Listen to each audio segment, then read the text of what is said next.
deviennent effectivement sanglants et quand ils dévorent, il se passe des choses.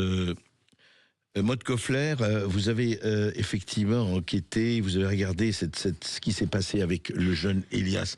Rappelez-nous ce qui s'est passé, il n'y a pas si longtemps. Oui, Elias, c'était un jeune garçon de 14 ans qui a été tué à Paris dans le 14e arrondissement le 25 janvier dernier, donc c'est récent. On nous avait raconté qu'il avait été poignardé à la sortie d'un entraînement de foot après avoir refusé de se soumettre à un racket, de donner son téléphone aux deux agresseurs de 16 et 17 ans, déjà connus de la justice.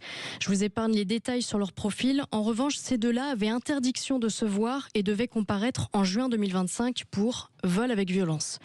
Alors comme la justice est bien faite, cette interdiction d'entrer en contact l'un avec l'autre ne les a pas empêchés de se donner rendez-vous pour tuer. Donc le racket et le couteau, c'était la version officielle authentifiée par l'AFP. Sauf que mercredi dernier, les parents d'Elias ont diffusé un communiqué qui remet en cause les informations livrées à la presse. On y apprend que leur fils n'a pas été tué à coups de couteau comme cela avait été relayé, mais à coups de machette, une machette de 40 cm. Cette information a une double importance. D'abord parce que la nature de cette agression n'est fondamentalement plus la même. Elias avait, selon ses parents, bien remis son téléphone au meurtrier avant d'être tué, ce qui révèle la sauvagerie pure de ce crime, la volonté de tuer, même si l'auteur de ce drame nie avoir voulu tuer Elias, précisant qu'il voulait seulement déchirer son manteau. Avec une lame de 40 cm bien sûr, entrée sous l'épaule jusqu'à la horte. Une sauvagerie qui va encore plus loin puisque les agresseurs auraient demandé, selon des témoins, le code du téléphone à Elias, qui se vidait donc déjà de son sang à leurs pieds. Ce récit est tellement barbare qu'on peine à y croire, mais l'information n'a pas été démentie à ce jour et on imagine mal les parents d'Elias et les avocats de ces derniers mentir sur les circonstances de ce crime. Et on en vient à l'autre information sous-jacente et sans doute la plus grave, c'est que de toute évidence, on ne voulait pas que ça se sache, l'histoire de la machette. Et une fois n'est pas coutume, le 12 février, l'AFP a communiqué sur cette lettre diffusée par les parents d'Elias sans évoquer la machette, réaffirmant qu'Elias avait été poignardé.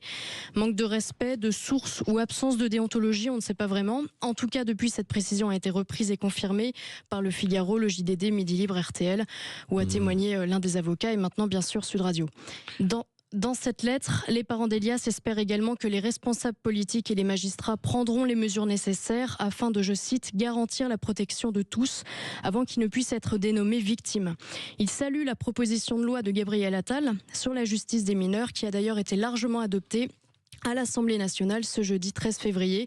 Un texte qui acte notamment la création d'une procédure de comparution immédiate. J'ajoute d'ailleurs que selon un sondage de l'Institut CSA pour CNews publié hier, plus de 8 Français sur 10 estiment qu'il faut suspendre l'excuse de minorité pour les mineurs qui participent à des crimes graves. Oui, Maud, il faut dire aussi que bon, c'est très bien, les lois, Gabriel Attal, les sondages et compagnie, on entend ça quand même à chaque fois, oui. et à chaque fois, il se passe rien.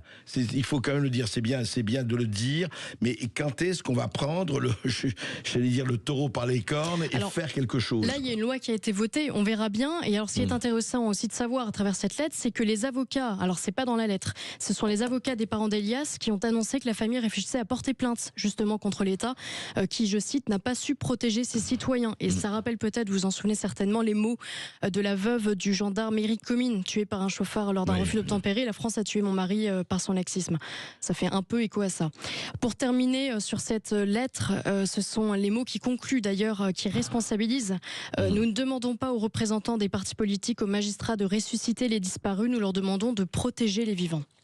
Eh ben oui, ça me paraît la moindre des choses, de protéger les vivants. Et franchement, je veux dire, on entend ça et à chaque fois j'espère. Je vous dis, moi, à titre personnel, j'espère que les parents porteront plainte. J'espère que les parents ne vont pas penser à la récupération politique ou autre, parce qu'il ne s'agit pas de récupération politique quand on massacre quelqu'un, qu'il soit un enfant ou un adulte. Il s'agit de réagir. Il n'est absolument pas normal ni possible que tout ça se passe sans sanction.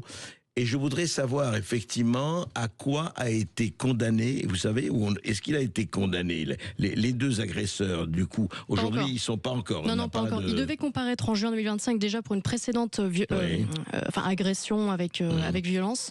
Et donc là, le jugement va forcément être revu puisqu'il y a eu cette agression en plus. Alors ce sera certainement distingué, les deux, mais donc non, pour l'instant, il n'y a pas encore eu de procès. Bon, oui. Il y a eu des réactions par contre.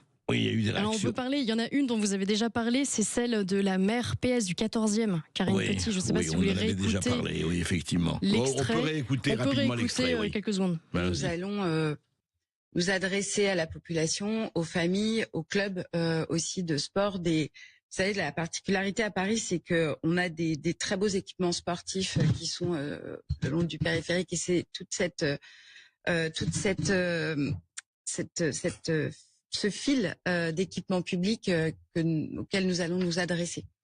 Et on va aussi essayer, avec ce choc, avec cette douleur, comme je le disais tout à l'heure, de travailler avec les familles pour leur dire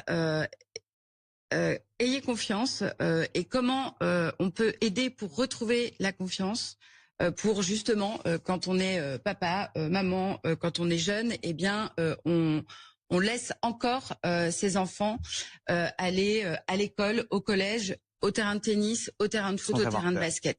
Et ça, on va le faire comme d'habitude avec les acteurs de terrain. Mais oui, on va le faire comme d'habitude avec les acteurs de terrain. Voilà, c'était le lendemain de la mort d'Elias, la réaction de la mère du 14e, Karine Petit. Voilà, on a les terrains de sport, on a les animateurs, on a tout ça, et c'est très bien. Et on va faire comme d'habitude. Non, il ne faut plus dire comme d'habitude. Il ne faut plus accepter tout cela comme d'habitude. Il ne faut plus accepter l'inacceptable comme d'habitude. Et arrêtez de nous parler avec ça.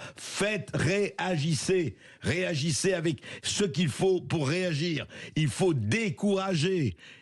C'est très drôle, je me rappelle, c'est intéressant, Charles Pasqua, il y a 30 ans, il faut terroriser les terroristes. Ah oui, dis donc, ils ont été terrorisés, les terroristes. C'est vrai qu'on les entend plus, hein. Depuis 30 ans, il n'y a plus rien. Tout se passe pour le mieux dans la meilleure des France paisibles. Eh ben, écoutez, on verra, hein, Maud, on verra si cette loi qui vient d'être adoptée, si effectivement ça jouera. Mais encore une fois, où sont les colonnes vertébrales ? Sud Radio.